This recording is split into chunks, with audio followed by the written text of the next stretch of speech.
हिंदू पौराणिक कथाओं के सबसे शक्तिशाली खलनायकों में से एक रावण। लेकिन वो हमेशा से ऐसा नहीं था। तो आइए जानते हैं रावण की कहानी कि वो आखिर बना तो बना कैसे।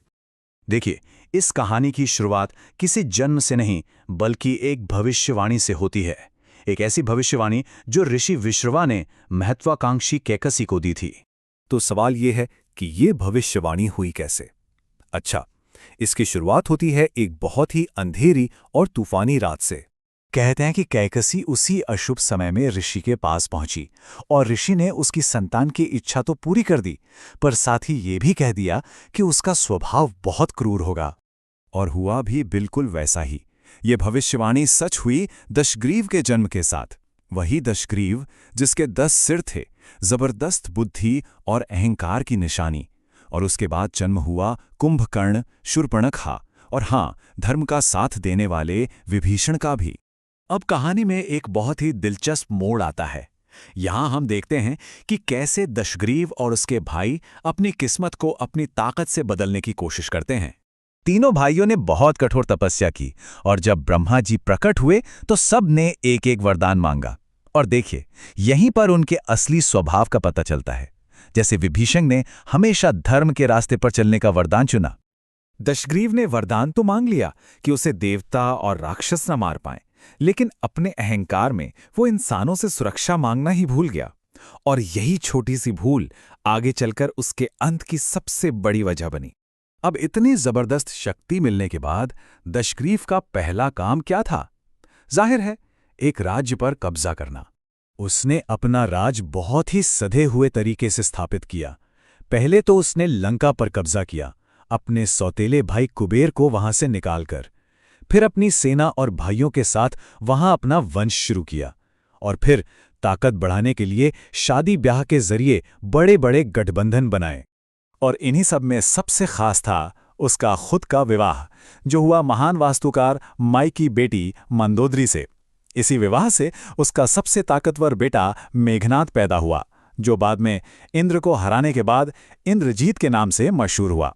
लेकिन कहते हैं ना, शक्ति के साथ अहंकार भी आता है। तो जैसे जैसे दशग्रीव की ताकत बढ़ी, उसका घमंड भी आसमान छूने लगा। अब वो दशग्रीव नहीं, रावण के नाम से जाना जाने लगा था। और वो पहले से कहीं ज्यादा अत्याचारी हो गया था। अब उसके राज में हर तरफ डर का माहौल था। उसने देवताओं, ऋषियों सबको परेशान करना शुरू कर दिया। और उसका सबसे पहला और बड़ा निशाना बना उसका अपना ही भाई, जिसे उसने लंका से निकाला था। हाँ, उसने कुबेर पर हमला करके उसे हरा दिया। और अपनी जीत की निशानी के तौर पर उसने ब्रह्मांड की एक सबसे शक्तिशाली चीज छीन ली। ये कोई मामूली चीज नहीं थी, ये था पुष्पक विमान। जरा सोचिए, एक ऐसा विमान जो मन की गति से चलता था, जो मालिक की मर्जी से अपना आकार बदल सकता था, सोने और जवाहरात से जड़ा हुआ। ये सिर्फ एक सवारी नहीं थी, ये रावण की बेहिसाब ताकत और दौलत का प्रतीक बन गया था। तो अब अपने इसी नए विमान में उड़ते हुए रावण का अहंकार उसे एक ऐसी ताकत से भिड़ा देता है जो उससे कहीं ज्यादा बड़ी थी। हुआ ये कि उसका रास्ता कैलाश पर्वत ने रोक लिया, जो भगवान शिव का घर है। और जब शिव के गढ़ नंदी ने उसे रोका, तो रावण ने सम्मान दिखाने की बजाय उनका मजाक उड़ाना शुरू कर दिया। रावण ने नंदी के वानर जैसे चेहरे का मजाक उड़ाया और बस यहीं उसे एक ऐसा श्राप मिला जो उसके भविष्य को तय करने वाला था। नंदी ने श्राप दिया कि मेरे ही जैसे वानर तुम्हारे कुल का नाश करेंगे। अब रावण पर इस श्राप का कोई असर नहीं हुआ। उसने इसे पूरी तरह नजरअंदाज किया और गुस्से में फैसला किया कि वो इस पहाड़ को ही रास्ते से हटा देगा। सोचिए, एक तरफ रावण की वो ताकत जिसने देवताओं को हरा दिया था, और दूसरी तरफ भगवान शिव की शक्ति।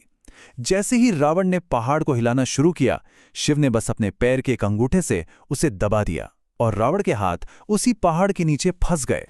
और फिर उस अहंकारी राजा के गुस्से की दहाड़ दर्द की चीख में बदल गई। कहते हैं कई सालों तक वो वहीं फंसा रहा और आखिर में उसने शिव की स्तुति करनी शुरू कर दी। उसकी इस तपस्या और स्तुति से खुश होकर शिव ने न सिर्फ उसे माफ कर दिया और आजाद किया, बल्कि उसे चंद्रहास नाम की एक दिव्य और अविनाशी तलवार भी तोहफे में दी।